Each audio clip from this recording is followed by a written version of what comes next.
of us never imagined it could happen in this country, and yet today it did happen. A major American newspaper published a story, apparently an entirely accurate story, about a presidential candidate. The tech monopolies that control American media feared this story might hurt that candidate, whom they favor. So 3 weeks before a national election, they shut the whole thing down. They prevented the public from reading the news.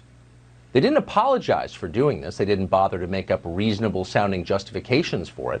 They just did it, exactly as the Chinese government does. These are monopolies. They have all the power. You have none. They don't have to care what you think, and they don't. This was mass censorship on a scale that America has never experienced, not in 245 years. And it's a threat to all of us.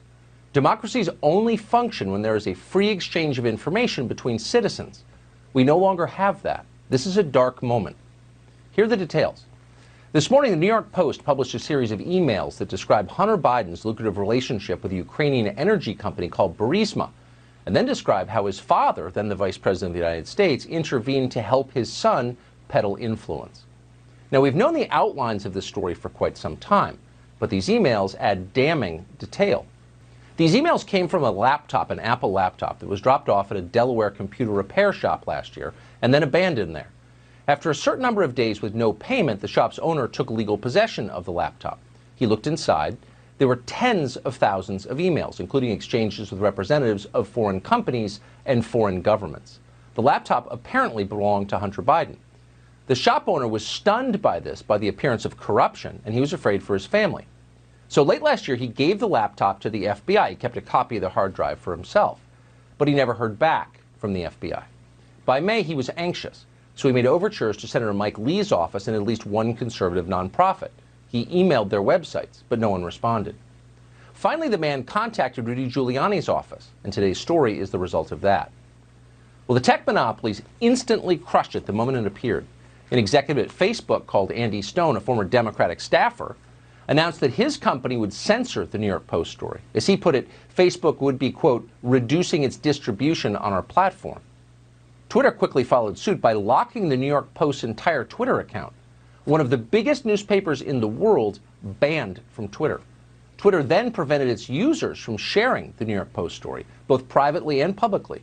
Those who tried to share it got this message, quote, your tweet couldn't be sent because this link has been identified by Twitter or our partners as being potentially harmful.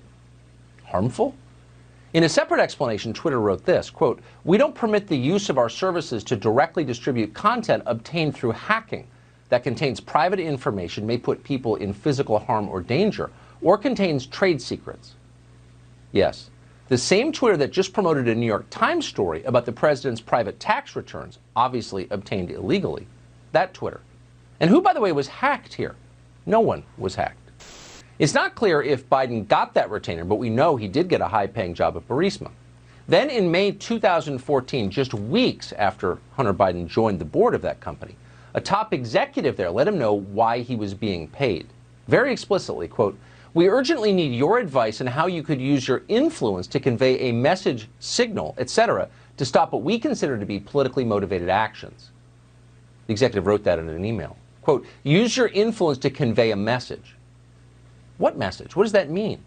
Well, another email from the same executive obtained by the New York Post, dated April 17, 2015, explains in very clear terms what it means. Quote, Dear Hunter, thank you for inviting me to D.C. and giving an opportunity to meet your father and spend some time together.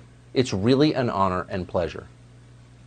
Oh, that's what you're not allowed to read. And you can see why Facebook and Twitter don't want to allow you to read it. If Joe Biden met with Burisma executives at the request of his son for the profit of his own family, it becomes very clear that Joe Biden's previous denials were lies. Just last year, Joe Biden was telling us he had no idea what his son was doing at Burisma. What's your understanding of what your son was doing for an extraordinary amount of money? I don't know what he was doing. I know he was on the board. I found out he was on the board after he was on the board, and that was it. And there's nobody... Well, you've had a lot of time. Isn't this something you want to get to the bottom of? No, because I trust my son. But that doesn't pass the smell test. Like when you're vice president, isn't there a higher standard? Don't you need to know what's happening with your family? Don't you need to put down some guardrails? Unless there was something that was... there was something on its face that was wrong. There's nothing on its face that was wrong. You'll remember that back in 2018, Joe Biden explained that he got the top prosecutor in Ukraine fired. That prosecutor, Viktor Shokin, said he was planning to investigate Burisma when he was stripped of his job. Why is the Vice President of the United States firing prosecutors in Ukraine? Pause for a moment and ask yourself that. That's bizarre behavior. It doesn't help the United States in any way. Why was he doing that? Then last October, we showed you a photograph of Joe and Hunter Biden golfing with a board member at Burisma, Hunter Biden's business partner, a man called Devin Archer.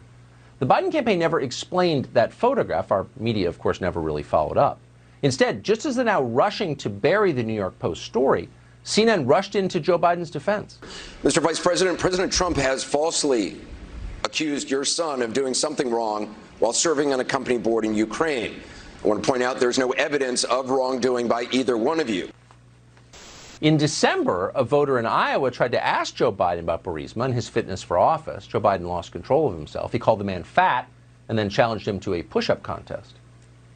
You're a damn liar, man. That's not true. And no one has ever said that. And you want to check my shape on it, let's do push-ups together here, man. Let's run. Let's do whatever you want to do. Let's take the next few steps.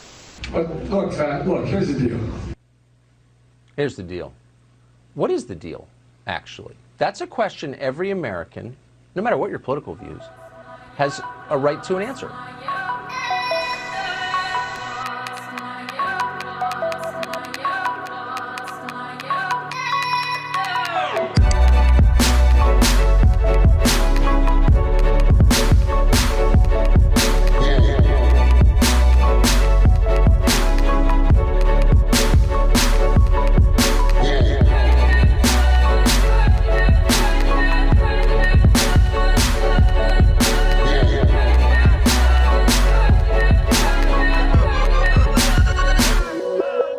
Yeah.